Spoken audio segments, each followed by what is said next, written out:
Hello friends, today we are going to study basics of algorithm. This topic comes under many other umbrellas like advanced data structures, then design and analysis of algorithms and many more. Students used to find many difficulties while studying data structures, even the advanced data structure part. So my efforts will be to minimize their efforts for understanding as well as implementation of these all algorithms in a language. I have chosen here a Java language for implementation. So definitely these videos will help all of you to understand the concepts of data structure as well as the implementation part. So the whole series will contain in the umbrella of advanced data structures. Under that, I'll be covering many topics. So I'm starting from the first topic, that is basics of algorithm. After this, time complexity and various data structure. So now let us start with the first topic, that is analysis of algorithms or basics of algorithms. So going into the detail, what do you mean by an algorithm? So algorithm in general, a set of steps to complete a task. Suppose the example, you want to make a cup of tea.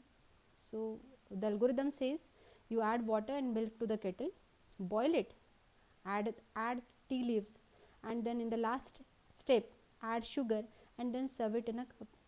So this is just a small example that in real life how we perform some task, and that task, whatever the steps we execute, we call it as an algorithm. So now the same way, if we are taking that concept for the computers, so for the computer algorithm, again a set of steps to accomplish or complete a task that is described precisely enough that a computer can run it. So whatever the task you want to do it, you will be making some steps, and then up to the end for the output you will be writing the steps of the algorithm. Here the right hand side we can see one of the algorithm might be from the input to the output, and the output will be there for that particular task. Some characteristics of the algorithm, they are: must take an input. Your algorithm should take an input. It should have some output also, means even it can be yes or no, or at least a value should be written from your algorithm. It should have some one more characteristic, the definiteness, that is each instruction is clear and unambiguous. That means there should not be any ambiguity while writing the steps. Finiteness, algorithm should terminate after a finite number of steps. That means the algorithm should have a end to it. It should not go infinitely in some loops or other way. Effectiveness, that stands for the simple instruction. That means the algorithm should contain the simple instruction. Now the expectation from your algorithm is that it should be correct. That means the correctness. Then it should produce an incorrect answer also. Means even it is okay that your algorithm produces an incorrect answer, but the production of the answer is required. Even sometimes the algorithm goes as of the approximation kind of algorithm also, though we are not knowing the exact solution, but yes, from the algorithm near optimal solution also can be found. Okay. Now one more expectation is there from your algorithm is that it should use the less amount of resources. So this is something with what we can call it as the main focus on the resources to be used as less as possible, and definitely in this category there is a discussion on time and space. Now moving ahead with the analysis of algorithms. So algorithms devised to solve the same problem often differ dramatically in their efficiency. So whenever we will say there is an analysis of algorithms or the performance of algorithms, two terms comes into the picture, and they are time complexity and space complexity. So time complexity, how long does it take the algorithm to run, and the space complexity means how much storage does the algorithm require to run. So the time complexity asks about the timing, and the space complexity asks about the storage. Now why we go for the performance analysis or this kind of analysis of algorithm and then we going ahead with the time and space complexity? Because the answer is, when we are having the choice of different algorithms for a same task, then how we can define which one is better? So therefore this concept of time and space plays an important role. So now just we will take today a small problem, that is we do have a searching methods. So there are two searching method, one is a linear search and one is a binary search. Let us go ahead to understand that the linear search. So suppose there is an array 1 to 10, if it is a defined and I want to search a digit 10 in it, I'll start comparing my item, that is a search digit having value 10, with each item of this array, and when I'll finding it out, I'll say, or that algorithm will return a true value. Now let's count the number of operations it performs. Here the answer is 10 because 10 comparisons were made from start to the end to find a search digit as 10. Now, so the linear search uses here 10 operation to find the given element, and this worst case, because after the maximum value to find that number 10 is that the worst case, because number was found on the last position. So we can call it as worst case analysis of this algorithm. We call this position this kind of analysis treated to be in worst case. In general, linear search will take n number of operation in its worst case, where n is the size of the array. So now this is the analysis for your linear search. Now let Another method of searching is a binary search. The difference between the linear search and binary search is that in linear search we find the elements or the items linearly, but in binary search we used to find the numbers by making the fragments of the whole elements. Fragments here we try to find the midpoint of all the elements and then we're going to find the left and right of it. But the basic requirement before proceeding for the binary search is that your numbers at least should be in ascending order or in descending order. Now let us take one example that is shown on the slide, that is we have taken the numbers 1, 3, 4, 7, 9, 11 and 13 in ascending order. Suppose I want to find a number 4 out of it. I'll be taking the midpoint first.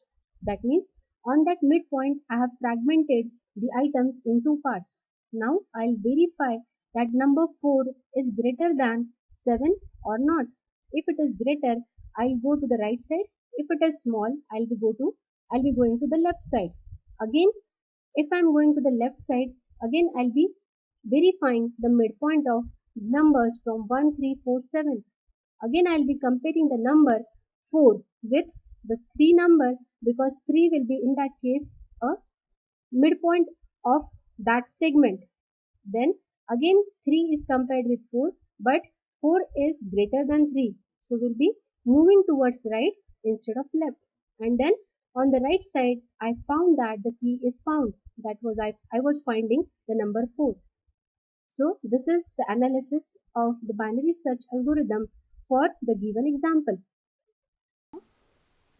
So now try to count the number of operations that binary search has taken. So when you just go for approximately, so it is something with number of operations equals to log 10. That means I am dividing your number at each midpoint. So your operations, like it is divide by 2, that means for base 2 it is there. So approximately if 10 items will be there, then there can be half of it will be the number of operations. So we can generalize this result for the binary search is that if the array of size n is there, then the binary search, the result will be, the operations will be performed will be log of n. Even sometimes we used to write log of n to the base 2. Now just take this all whatever we have studied for the linear search O of n and the binary search, that is log of n to the base 2, on your graph paper. So you will be getting for the different, on x axis number of elements are there, that is n, and the number of comparisons on the y axis. So you will be getting that for linear search it is O of n, it starts from the 0, that means where it coincides, and up to the middle of your array, sorry, it's the middle of your graph, and the binary search resides in between your this x-axis and the O of n, that is log of n to the base 2. That means binary search is having a less number of comparisons as compared to linear search. So this diagram indicates that binary search nearly half of the operation as compared to the linear search. So now the conclusion says time complexity for your linear search is O of n, and for binary search it is O of log of n, where n and log of n are the number of operations. Now some real example that we will be taking. Imagine a classroom of 100 students in which you gave your pen to one person. Now you want that pen. Here are some ways to find the pen and what the O order is. Going and asking each student individually. It will be asking each student that you do have my pen or not. So this is something called as O of n. That means for every to every student you will be asking it. So number of comparisons will be n, number of students, and that n is number of students. O of n square, you go and ask the first person of the class if he has the pen. Also you ask this person about other 99 people in the classroom if they have that pen, and so on. So you will be going to one person, again that one person will ask another 99 person to people that they do have pen or not. So this is something called as O of n square, means here n get multiplied with n items again, so it will be O of n square. Now you will divide the class into two parts, suppose, and you will ask, is it on the left hand side or on the right hand side of the classroom? Then again you will be dividing the group into two parts, and again you will be asking the same thing, and you will be repeating the same procedure unless you get your pen. So this is something called as O of log n. Okay, so this is what we can called it as the real analysis of your binary search algorithm in terms of real life example. Now just let's take the small examples. In this video I am not going in much of the detail of time complexity, but it's just the general idea that how to calculate a time complexity, or just if I want to go for the analysis of algorithm for finding the complexity, then how it should be. In the next after this video will be, I'll be uploading some more videos regarding time complexity, space complexity, and many more. So here it is with the suppose example, when that declaration is defined, then main class is written. So now here the time complexity is of 1 because this loop will be executed only once. Output will be hello world, and the time complexity here it is constant, and at least the loop will be executed once. Therefore the time complexity will be of 1. Moving ahead for the example 2, here again you can verify the loop moving from 1 to n, and we have to print hello world. So you can verify that at least this code will run for n times. So the this way we can say that the time complexity of this code will be O of n. Why? Because at least n number of operations, that is this n, will be performed for this code. Let's take another example, that is example 3. Here we do have declaration. We have defined two for loops. One starts from 1 to n, second again starts from 1 to n. That means j is from 1 and j up to n. Now you can verify that this loop will be executed n into n times. Why? Because the first time this loop is inside this for loop, therefore the loop will be executed n into n times.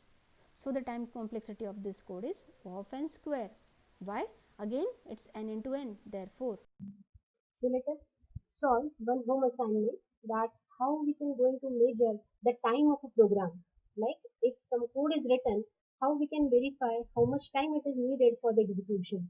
So the hint for this problem to be solved is you can use any Java package and you can take any kind of operation to solve it.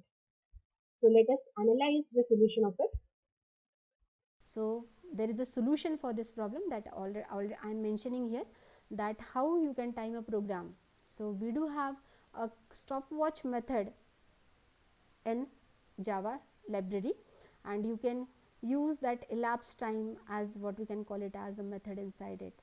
So now this code, that is stopwatch equal to its object of stopwatch, it gives you the time, and then for whatever the operations you are doing, it will be giving you the elapsed time also. So by the method elapsed time you can calculate the time required for a particular operation to be done. So thank you for watching this. In this lecture, we have seen the basics of algorithm. In the next lecture, we are going to see the time complexity and the various examples. Thank you.